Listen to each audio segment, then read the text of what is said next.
నమస్కారం అండి. నేను మీ కూని అంకబాబు.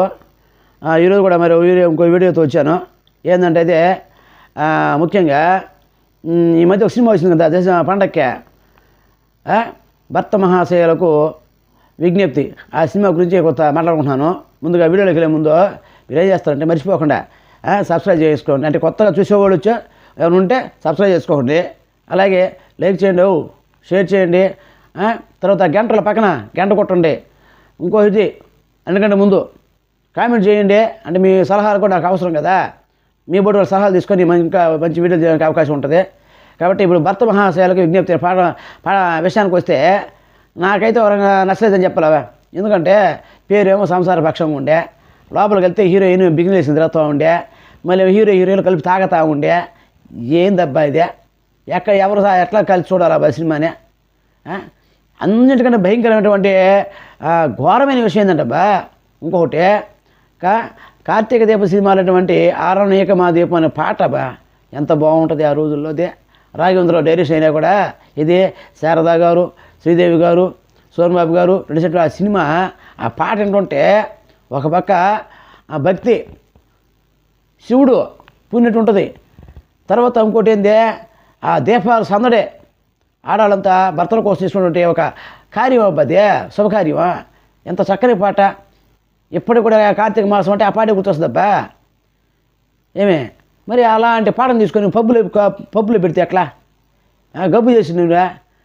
ఈ ఆలోచన ఎట్లా వచ్చింది ఎవరికి వచ్చిందా కానీ ముందు నా ప్రశ్న ఏంటంటే ఎవరికంటే కిషోర్ తిరుమల గారికి. అయ్యా కిషోర్ తిరుమల గారు, మీరు ఎన్ని సినిమాలు తీసారో నాకే తెలియదు, కానీ నాకు తెలిసి ఈ మధ్య అయితే మీకు హిట్లు లేవు నాకు అనిపిస్తుంది. మరి ఇంత జాగ్రత్త తీసుకోవాలబ్బా మీరు?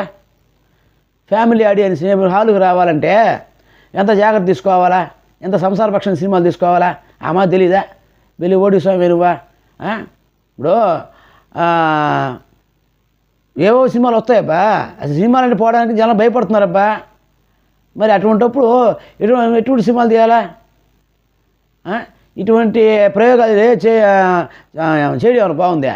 ఇది ఆ భక్తి రసమైనటువంటి పాటను తీసుకొచ్చి పబ్బులో పెడతావా? ఎవరైనా నీకు సలహా ఇచ్చిందే? అసిస్టెంట్ డైరెక్టర్లా, కో డైరెక్టర్లా, వాళ్ళ బండబాడ పోనీ రవితేజ గారు నేను అడిగారా? రవితేజ గారు కూడా ఒక మాట, ఏమయ్యా రవితేజ గారు, ఏదో కష్టపడి నిలదొక్కొని ఇండస్ట్రీ ఎటువంటి బ్యాక్గ్రౌండ్ లేకుండా నిలబడ్డారో, లేటు కానీ హీరో అయ్యారో, కొన్ని పెద్దగా ఆలోచించబడలే, అసలే హిట్లు లేక అవసరపడుతున్నావు కదా, తంగలాడుతున్నావు కదా, ఏదో పెట్టి చూసేస్తారంటే చూసేస్తారా? ఏదో ఒక దిక్కుమాల్సిన ఒకటి 2 హిట్ అయితే అందరూ ఏదో చూస్తానుకున్నావా? ఏందబ్బా ఫ్యామిలీస్ వస్తారబ్బా వాళ్ళకి. ఇప్పుడు ఉన్నాయి కదా ఓటీటీ ఉన్నాయి, తర్వాత టీవీలు ఉన్నాయి, అలాగే ఇంకోటి చూస్తే ఇదే వెబ్ సిరీస్, తర్వాత చూస్తే ఈ యొక్క పైరసీ వీడియో అవన్నీ ఉన్నా కానీ వస్తారబ్బా వాళ్ళకి. ఈ మధ్య చూసేవి కదా జనాలు ఏ సినిమాలకు వస్తున్నారో. కాబట్టి కథ చూసుకోండి, మంచి కథ, ఆ రొటీన్ కథ పెట్టుకోబాకండి. ఇది ఆ కార్తీక దీపం, తర్వాత వచ్చే ఇంట్లో ఇళ్ళాలు నిరుప్రియాలు అలాంటి కథలే. సరే కథలే దొరకలా ఇది తీసుకున్నారు.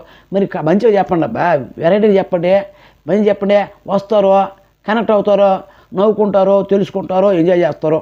తర్వాత విషయం మరి ఇట్లా గబ్బు లేపితే ఎట్టబ్బా? ఆ పాటను గబ్బు లేపిరానుకో నాకైతే చిరాకేసింది, ఒక కోపం వచ్చింది.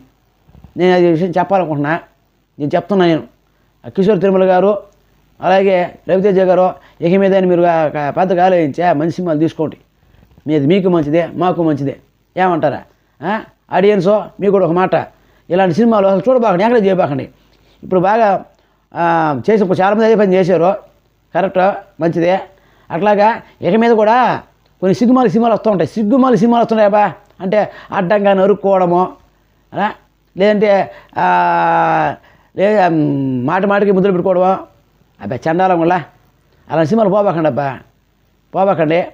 ఇప్పుడు మంచి సినిమాలని ఆదరించారు మీ ఆడియన్స్ అందరూ కూడా. నేను ప్రత్యేకంగా నేను ధన్యవాదాలు తెలుపుకుంటున్నాను. ముఖ్యంగా ఆడియన్స్కే, సినీ ప్రేక్షకులకే, సినీ అభిమానులకే నా ప్రత్యేకమైనటువంటి నమస్కారాలండి. మీరు ఇట్లాగే మంచి సినిమాలు చూడండి. అలాగే కిషోర్ తిరుమల గారు, అలాగే రవితేజ గారు, మీరు కూడా ఏమదే ఈ వీడియో మీకోసం ముఖ్యం చెప్పాలంటే మంచి సినిమాలు తీయండి, ఇబ్బంది పడబాకండి. మీరు ఇబ్బంది పడబాకండి, మమ్మల్ని ఇబ్బంది పడబాకండి. ఏమంటారా? అది మొదల. సరే మనం ఇంకో వీడియోలో కలుసుకుందాం.